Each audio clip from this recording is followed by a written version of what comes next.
What's going on YouTube? I'm Andrew Crawford, the HC Legend, your boy, the GOAT. Not the GOAT, but I look like a GOAT. Close enough, am I right? I think I'm right.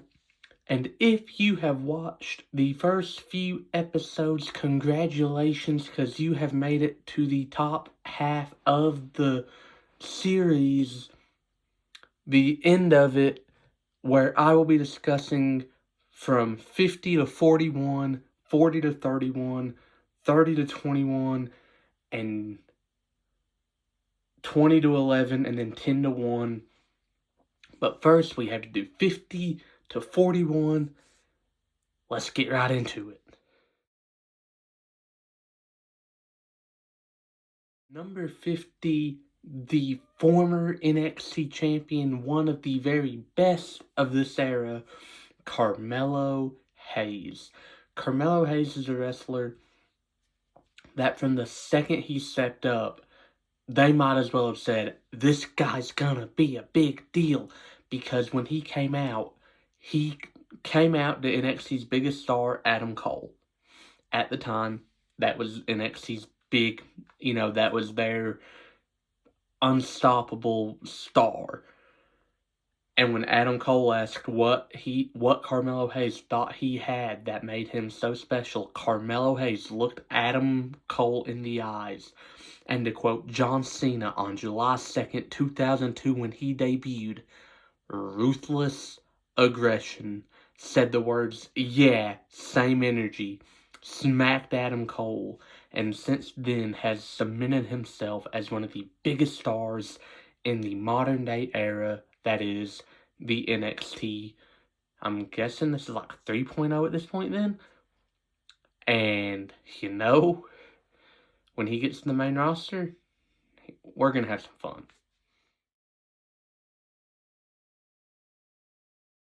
49, the $1 Million Man, Ted DiBiase Sr., the original from the 80s. Again, he's one of those guys that's up there for the best that never won the big one. He is such an icon. Everybody's got a price, and the laugh, and the challenges. He challenged a young RVD to come up, and if he could dribble a basketball 15 times, he got $500, and Ted DiBiase kicked the ball out from him at the last second, and, he was just such a pure heel, one of the best heels, and I don't know how or why anyone could ever say they don't like Ted DiBiase Sr. Actually, there are plenty of people that have said they don't like Ted DiBiase Sr., and they're stupid if they do. And, his son had the same talent, just didn't have the charisma. But DiBiase is one of those guys that, in ring, you may not have loved him, but when it came to his charisma, what he could do on the mic, you loved it. Because he did what a heel does, and you hated this man.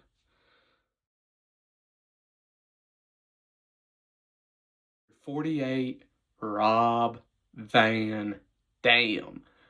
The most exciting hardcore ECW original they have. The Van Terminator, where he'd throw the chair at his opponent would catch it, and he'd just jump and do a spin kick into the chair. The 5-star frog splash, such a beautiful frog splash, the only one that can ever compare to Eddie's, and I'll die on that hill. The Rolling Thunder, all these athletic moves, the barricade leg drop, the coast to coast that he did that makes Shane's look like a bag of trash, no offense, Shane O'Mac. The way he had the fans wrapped around his finger, especially ECW fans. You go back in time and you see his match with Cena, how hostile that crowd was towards Cena, and how up they were for RVD, and how much they were begging for RVD to win. And the moment he finally did, the moment he won, no, it wasn't clean, oh well, and RVD won the WWE title. Such an iconic night. and such an iconic wrestler that how can you have outside of your top 100 favorites? 7, the world's strongest man, Mark Henry. This is solely so I can talk about the Hall of Pain and his epic heel run in 2011 when he was breaking everyone's ankles, not like a fancy crossover, but like actually putting a chair around their ankle and splashing onto it, him and his 400-pound self. You know, the freaking world's strongest slam. So, a finisher that in any other moveset is like a regular move. But in his moveset, it sets up. It is the most devastating thing because of how much oomph he puts into it. He has him like this, picks him up, and just bam, right into the ground. You know, that Hall of Pain run, though, was special. He was walking around like he owned the place because he did, and he was breaking everyone in half. Did not care if you were a referee, talent, GM, you're done. You're cooked. And you know, for years, no one had taken Mark as seriously as they did back in the day until he started doing this, and it was awesome. And I just absolutely love Mark Henry so much.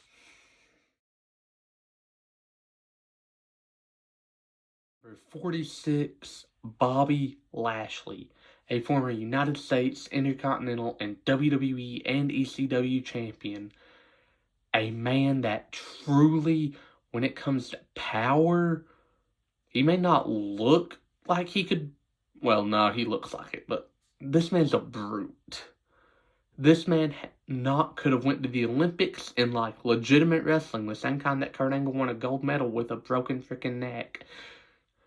You know, went to the MMA, didn't do too bad. You know, went to TNA, had a legendary reign where he held literally every title. And, you know, came back, had a great feud with Roman. Him and Roman had amazing matches, and I'll die on that hill. You know, I really love Bobby Lashley. You know, whenever he first started, big powerhouse, had some good in-ring ability, couldn't cut a promo. Even now, big powerhouse with a little in-ring ability, but he can't cut a promo. And that sucks, because in wrestling, you gotta be able to talk. And Bobby can't, and it makes Bobby not very good and kinda boring.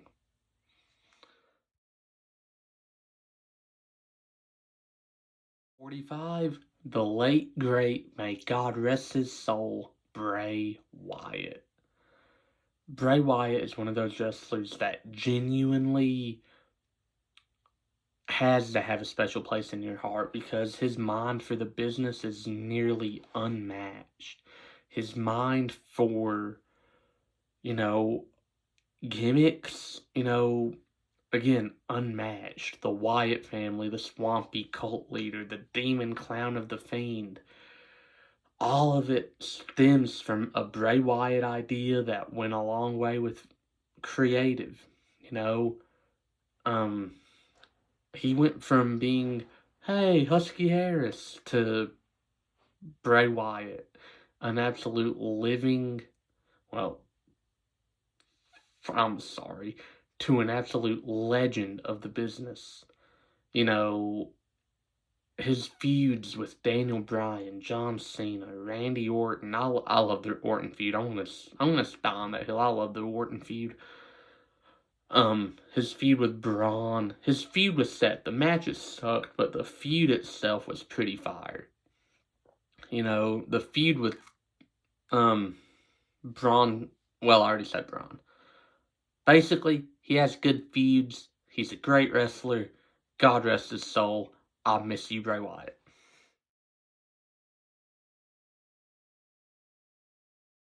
44. Yeah, 44. The closest thing to one of the boring Hardy brothers, Matt Hardy. Now, look, it's not that I don't like Matt. You know, there are going to be wrestlers that it sounds like I'm top ragging on, but really, like, I just don't know how to put their worst aspects in a positive light.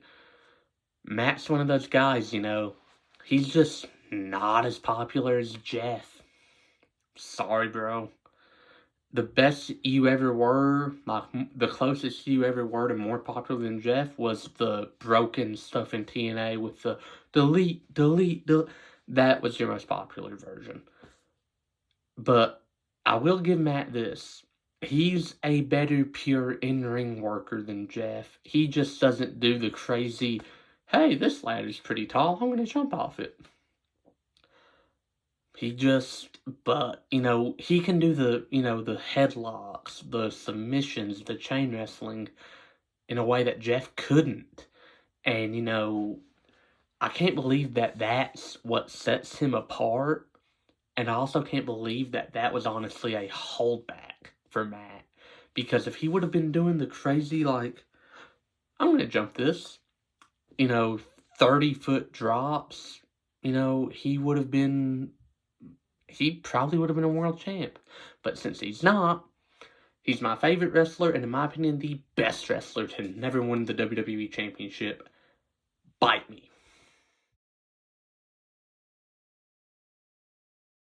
43, Carlito is one of those wrestlers that, you know, off rip, they made him feel like a big deal, but he never got to that point.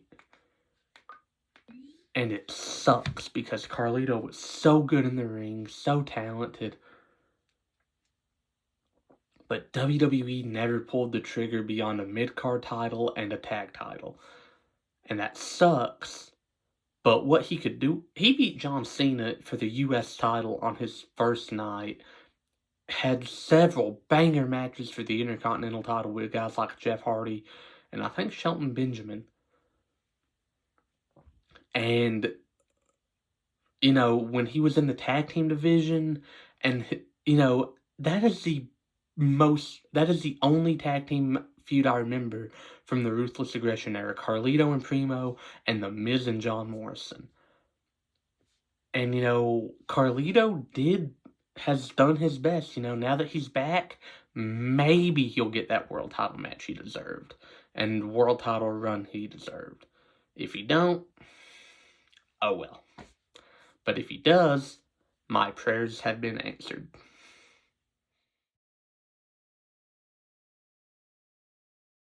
42, Mr. 305, and no, I'm not talking about Pitbull.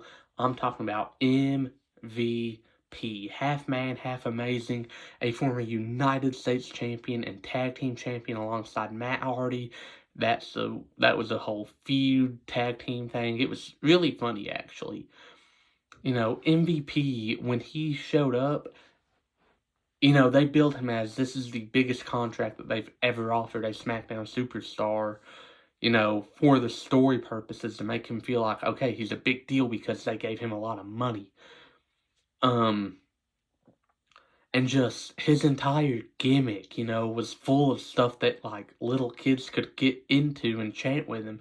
When MVP would do his elbow, and he'd come up and do that, and the fans would scream ballin', you know. That was an MVP thing, you know. Another wrestler that had the charisma and in-ring ability, and he could even talk. I don't know what held MVP back from being a world champion, but whatever it was, I hate it, because MVP was such a talent and such a privilege to have in the ring, and it genuinely sucks he never won the big one.